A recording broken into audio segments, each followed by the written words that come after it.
Hello दोस्तों, आप सभी को गुलाब जामुन जैसी मीठी मीठी नमस्कार।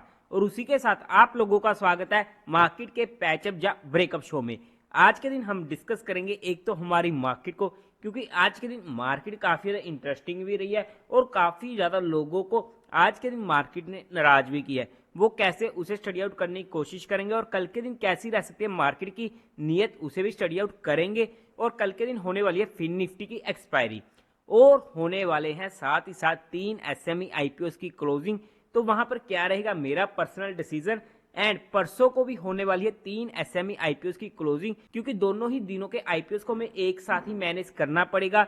तो वहां पर 6 के 6 आईपीओस में कैसी रहेगी रैंकिंग, उस रैंकिंग को भी डिस्कस करने की कोशिश करेंगे। साथ ही साथ क्या चल रहा है उनका जीएमपी। और होने वाली है 2 SME IPO, Vinsol engineering and refractory shape की, और साथ ही साथ तीसरा फाइन लिस्टिंग एसएमई आईपीओ की लिस्टिंग। तो वहां पर क्या रहेगी लिस्टिंग स्ट्रेटेजी, उन सभी पॉइंट्स को हम कवर आउट करने की कोशिश करेंगे। तो अभी से इस वीडियो को लाइक और चैनल को सब्सक्राइब कर दीजिएगा। अगर हम सबसे पहले आज के दिन का एफआईआई और डीआई डाटा चेकआउट करते हैं तो डीआईआई ने 3560 करोड़ की बाइंग करी है, वहीं पर एफआईआई ने 4500 करोड़ की सेलिंग करी है।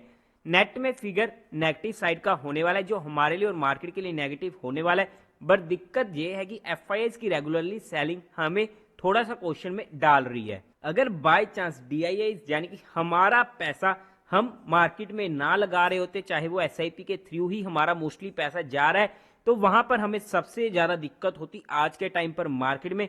क्योंकि जिस तरीके से एफआईआई सेल आउट कर रहे हैं ना, अगर डीआईआई का पैसा यहां पर इतना सारा ना आता तो आप सोच भी नहीं सकते थे कि मार्केट कहां तक चली जाती।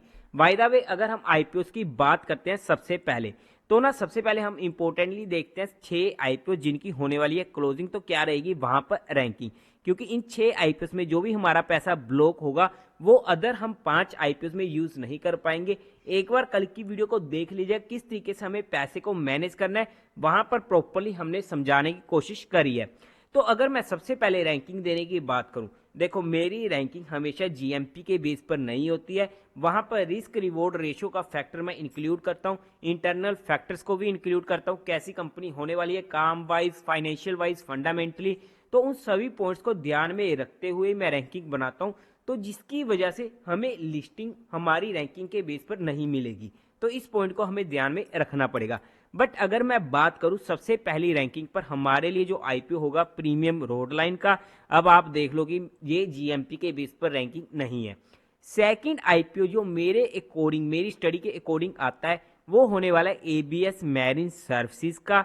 ये हमारी सेकंड रैंकिंग पर आ चुका है, पहला दूसरा। थर्ड रैंकिंग पर आएगा वेरिटास एडवर्टाइजिंग का आईपीओ, और फोर्थ पर आएगा मनदीप ऑटो इंडस्ट्रीज का। फिफ्थ पर आएगा एस्टेक फ्लूइड एंड मशीनरी का, एंड सिक्स्थ पर आएगा पियोटेक्स इंडस्ट्रीज का। ये मेरे अकॉर्डिंग यानी कि किस तरीके से मैं आईपीओस को स्टडी करता हूं और किस तरीके से हमारा रिस्क रिवॉर्ड रेशो बैठता है, उस बेस पर मैंने ये रैंकिंग देने की कोशिश करी है। अब अगर हम बात करते हैं आईपीओस के फाइनल डिसीजन की, जो मेरे रहने वाले हैं मेरे रिस्क फैक्टर के अकॉर्डिंग, देखो जो परसों के दिन क्लोज होंगे उन्हें तो मैं कल के दिन ही डिस्कस करूंगा, बट जो कल के दिन क्लोज होने वाले पियोटेक्स, एस्टेक एंड प्रीमियम, उनकी मैं आज बात कर लेता हूं। तो सबसे पहले अगर मैं बात करूं प्रीमियम रोड लाइन की, तो मैं इस आईपीओ को अपने और फैमिली मेंबर के अकाउंट से अप्लाई करने वाला हूं। ये मेरा पर्सनल डिसीजन होने वाला है, जैसा कि इसकी आईपीओ की रिव्यू वीडियो में डिस्कशन हुई थी। बट इतना ध्यान रखिएगा कि हम जब भी एसएमई आईपीओ को अप्लाई करते हैं तो बीइंग एंड डिफेंसिव नहीं अप्लाई करते हैं। हमारा माइंडसेट वहां पर थोड़ा सा अग्रेसिव होकर ही होता है, क्योंकि एसएमई आईपीओ में हमें एक तो लिक्विडिटी काफी ज्यादा कम मिलती है, और बाय चांस अगर मार्केट का मूड माहौल बिगड़ता है तो वहां पर हमें दिक्कतें भी देखने को मिल सकती है।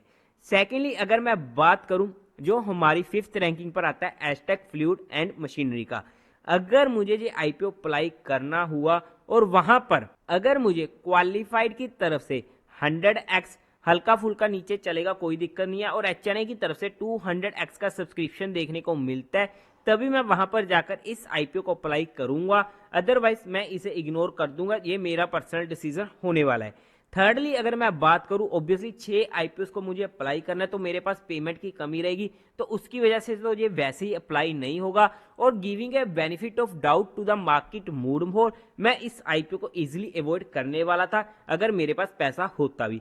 बट हाँ, अगर मुझे ये आईपीओ अप्लाई करना होता किसी भी सिनेरियो में, तो वहां पर अगर मुझे कंफर्मेशन चाहिए तो अगर वहां पर HNI की तरफ से मिनिमम टू मिनिमम 300x का सब्सक्रिप्शन देखने को मिलता, 300 इसलिए क्योंकि आईपीओ का साइज ही ऑलमोस्ट 14 करोड़ का है, काफी छोटे साइज का है, तो एटलीस्ट 300 का सब्सक्रिप्शन अगर देखने को मिलता है तभी मैं वहां पर जाकर बीइंग ए हाईली अग्रेसिव होकर इस आईपीओ को अप्लाई करता मेरे रिस्क फैक्टर के अकॉर्डिंग। बट ये तीनों में मेरा पर्सनल डिसीजन था, जो मैंने आप लोगों के साथ एजुकेशन पर्पज डिस्कस किया है। आप लोगों का जो भी डिसीजन हो एक बार अपने फाइनेंशियल एडवाइजर से कंसल्ट करके कीजिएगा। अब अगर हम बात करते हैं एक बार इन सभी आईपीओ के जीएमपी की, तो वहां पर वेरिटास का 87% का, मनदीप ऑटो का 37% का एंड एबीएस मैरिन का चल रहा है 61% का, इंडियन एमल्सीफायर का 136% का, प्रीमियम रोड लाइन का 45% का, एस्टेक का भी 45% का, और साथ ही साथ पियोटेक्स का चल रहा है 27% के करीब का। अब अगर हम बात करते हैं जो एसएमई आईपीओ कल के दिन लिस्ट होने वाले हैं, refractory shapes, Vinsol engineering and fine listing technology. Personally मैंने इन दोनों आईपीओ को अप्लाई किया था, फाइन लिस्टिंग को अप्लाई नहीं किया था, बट मुझे कोई भी आईपीओ अलॉट नहीं हुआ है। बट अगर ये इनमें से कोई भी आईपीओ मेरे पास होता तो हर एसएमई आईपीओ में मेरे रूल्स बने हुए हैं लिस्टिंग स्ट्रेटेजी के ऊपर कि जैसी वो आईपीओ लिस्ट होता है मैं वहां पर इमीडिएट बुक करने की कोशिश करता हूँ और वहां से एग्जिट हो जाता हूँ। मेरा काम था सिर्फ और सिर्फ लिस्टिंग लेना और with in micro second list होते सर मैं वहां से निकलने की कोशिश करता हूँ, चाहे मुझे वहां पर प्रॉफिट हो रहा चाहे मुझे लॉस हो रहा हो, मुझे मिला तब भी ठीक, नहीं मिला तब भी ठीक। अब ऐसा क्यों होता है? क्योंकि जनरली एसएमई आईपीओ में हमें सर्किट देखने को मिल जाते हैं, अपर सर्किट या लोअर सर्किट। अपर सर्किट में हमें दिक्कत नहीं होती है और हमें काफी ज्यादा मजे आते हैं। सिमिलरली लोअर सर्किट में हमें दिक्कतें होती है और हमारे मजे सारे के सारे खराब हो जाते हैं। और मैं वहां पर इन सर्किट के चक्कर में नहीं पड़ता हूं और मैं इमीडिएट बुक करने की कोशिश करता हूं। क्या सर्किट लगना कंफर्म है? कोई कंफर्म नहीं है। क्या अगर लगता है तो कौन सा लगेगा किसी को भी नहीं मालूम, वो सिर्फ मार्केट की मर्जी है कि वो कौन सा सर्किट लगाती है अगर उसमें सर्किट लगना है। क्योंकि अगर लोअर सर्किट लग गया फिर हमारा एग्जिट तब तक नहीं हो पाता जब तक वो सर्किट नहीं खुलता है। बस ये मेरे एसएमई आईपीओ में रूल बने हुए हैं, बट आप लोग अपने रूल्स अपने माइंडसेट और अपने रिस्क फैक्टर के अकॉर्डिंग बनाइएगा और अपने फाइनेंशियल एडवाइजर से कंसल्ट करके ही कोई फाइनल एक्शन बनाइएगा। और अब अगर हम हमारी मार्केट की बात करते हैं तो उससे पहले आप लोगों को म्यूचुअल फंड में या इंश्योरेंस सेगमेंट में किसी भी तरीके की हेल्प की रिक्वायरमेंट है या आप लोग चाहते हो कि being a mutual fund distributor हम आपका पैसा मैनेज करने में आपकी हेल्प करें, चाहे वो एसआईपी हो, एसटीपी हो, एसडब्ल्यूपी हो, बूस्टर एसटीपी हो या लमसम अमाउंट हो, तो आपको डिस्क्रिप्शन में मेरा फोन नंबर मिल जाएगा, आप मुझसे कंटेक्ट कर सकते हैं। आपकी क्वारी को जल्दी से जल्दी सॉल्व कर दिया जाएगा। अब अगर हम हमारी मार्केट की बात करते हैं, आज के दिन मार्केट ने निराश किया उन लोगों को, स्पेशली मुझे भी, जिन लोगों को इंडिजिन आईपीओ अलॉट हुआ था।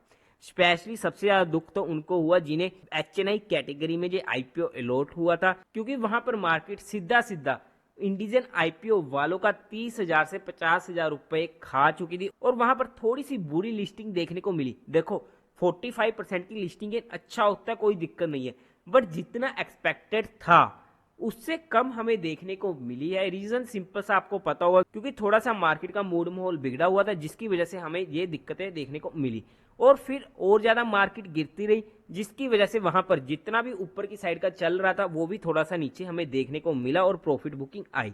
तो इस वजह से तो मार्केट ने लोगों को परेशान किया, इंडिजिन आईपीओ वालों को। बट अब अगर हम बात करते हैं ना मार्केट की, तो हमारी नॉर्मली बात हुई थी कल के दिन कि ये वाला लेवल ऊपर की साइड 22,130 का लेवल और निचली साइड 21,930 का लेवल अगर कटता है किसी भी साइड तो हमें उस साइड की अच्छी मूव देखने को मिल सकती है।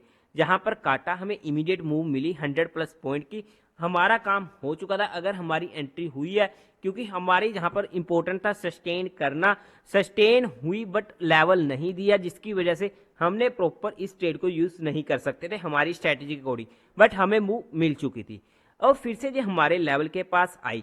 बट यहाँ पर जो बाउंस आया ना, देखो 21,700 का हमारा मेजर सपोर्ट था और मुझे भी एक्सपेक्टेड था कि यहाँ पर हमें लेवल देखने को मिल सकता है, लेकिन अमित शाह सर आए, उन्होंने कुछ ऐसा बोल दिया जिसकी वजह से मार्केट ने उल्टी डायरेक्शन पकड़ी। क्या बोला उन्होंने कि 6 जून तक आप जितना खरीद सकते हो खरीद लो, 6 जून के बाद मार्केट ऊपर की साइड भागता रहेगा। तो उसकी वजह से हमें मार्केट में एक रिएक्शन देखने को मिला और मार्केट सीधा खींच के ले गया ऊपर की साइड।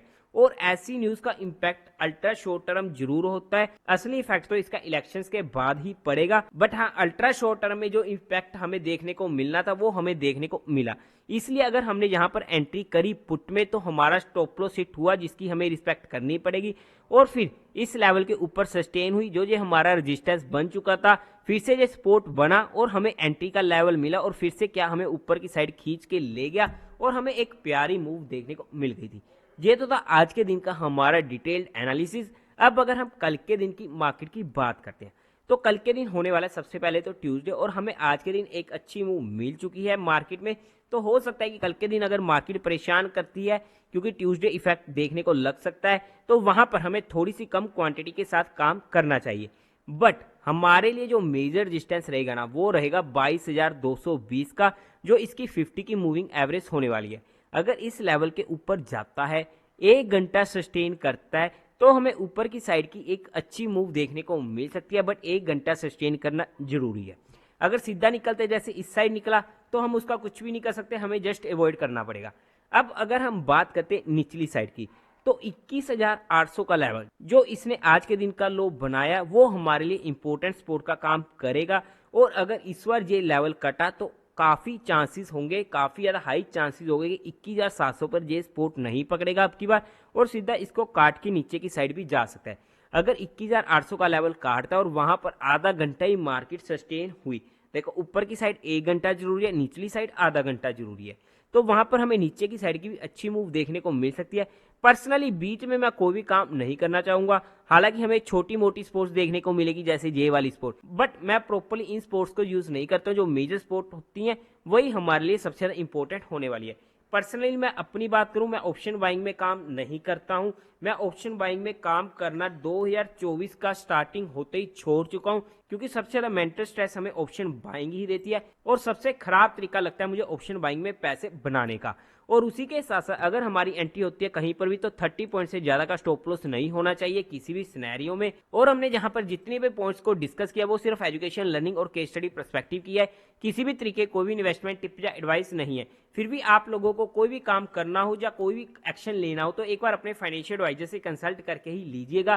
तो देवी और सज्जनों, उम्मीद है आप लोगों को ये वीडियो अच्छी लगी होगी, तो इस वीडियो को लाइक कीजिएगा, शेयर कीजिएगा और साथ ही साथ चैनल को सब्सक्राइब करें। हर हर महादेव।